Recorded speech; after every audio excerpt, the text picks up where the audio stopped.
শেষ হতে যাচ্ছে মার্কিন রাষ্ট্রদূত পিটার ডি হাসের বাংলাদেশ অধ্যায়। এরই মধ্যে বাংলাদেশে নতুন রাষ্ট্রদূত হিসেবে স্যাংশন ডিপার্টমেন্টের সাবেক কর্মকর্তা ডেভিড মিলের নাম ঘোষণা করেছেন মার্কিন প্রেসিডেন্ট জো বাইডেন। দেশটির সরকারের নানা পর্যায়ের শুনানি এবং সিনেটে অনুমোদনের পর ডেভিড মিলের পদায়ন কার্যকর হতে সময় লাগবে আরও কয়েক মাস। এই ডেভিড মিলার একসময় কাজ করেছেন ঢাকার মার্কিন দূতাবাসেও। মার্শা ব্লুম বার্নিকাটের পর 2022 সালের মার্চে বাংলাদেশে রাষ্ট্রদূতের দায়িত্ব নিয়ে আসেন পিটার হাস। দায়িত্ব নেয়ার পর প্রথম কয়েক মাস স্বাভাবিক নিয়মে রুটিন কাজ করে গেছেন তিনি। তবে 2022 সালের পর ডিসেম্বর থেকে তাকে দেখা যায় বাংলাদেশের অভ্যন্তরীণ নানা বিষয়ে নাক গলাতে। যেমন 2022 সালের 14 ডিসেম্বর গুম হওয়া ব্যক্তিদের স্বজনদের সংগঠ মায়ের ডাকের সঙ্গে বৈঠক করতে তেজগাঁওয়ের শাহিনবাগে বিএনপির নিখোঁজ নেতা সাজেদুল ইসলাম সুমনের বাড়িতে যান তিনি।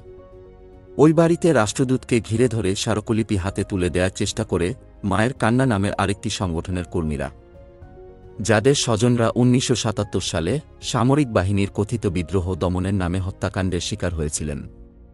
তখন তড়িঘড়ি করে পিটার হাস সেখান থেকে চলে আসেন।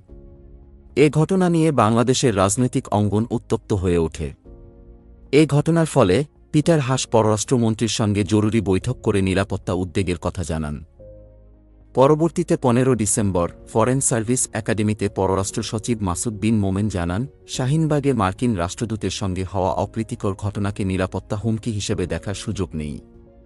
এ ঘটনাকে কেন্দ্র করে ঢাকা ও ওয়াশিংটনের সম্পর্কের অবনতি ঘটারও কোনো আশঙ্কা নেই।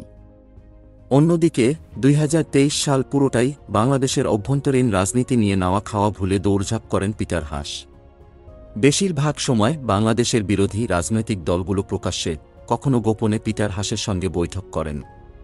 এমনকি যুদ্ধাপরাধী সংগঠন হিসেবে নির্বাচন কমিশনের নিবন্ধন হারানো জামায়াতে ইসলামের সঙ্গেও মিলিত হন পিটার হাস। এছাড়া সরকারি দল আওয়ামী লীগের সঙ্গেও দেখা করে নানা বিষয়ে কথা বলেন তিনি। সব মিলিয়ে কূটনীতিক নয় বরং অনেকটাই রাজনৈতিক কর্মীর মতো ছিল তার আচরণ।